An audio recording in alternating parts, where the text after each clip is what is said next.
How is the movie Pushpa 2 movie? Super is the dances are very super and fighting and the story is very awesome.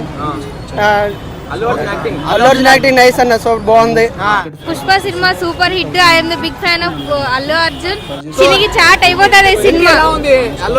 Allu Arjun entry super ఉంది. Waiting for 2 years నుంచి అదిరిపోయింది. Climax కూడా super ఉంటది. Fight item song ఎలా అనిపించింది? Item song Sreeleela చింపేసింది. Kissik song అయితే super ఉంది. అబ్బాయిలు ఎలా ఎంజాయ్ చేశారు, మీరు ఎలా ఎంజాయ్ చేశారు థియేటర్ లో? మంచిగా ఎంజాయ్ చేస్తాం. సూపర్ అనిపిస్తుంది. మా జాతర మొదలైంది. బాక్స్ ఆఫీస్ అమ్మ మొదలు వస్తున్నాడు. ఇక్కడ చూసుకో, ఏ రికార్డులు ఉండవు, ఒకటే రికార్డ్. పుష్ప గాడి రికార్డ్ ఉంటది. అల్లు అర్జున్ యాక్టింగ్ ఎలా ఉంది? బట్టలు నింపేసుకుంటారు బ్రో. ఆయన యాక్టింగ్ గురించి చెప్పాల్సిన అవసరం లే. ఫైట్ ఎలా అనిపించింది? బ్రో జాతర సీన్ ఉంటది బ్రో, అసలుకి మైండ్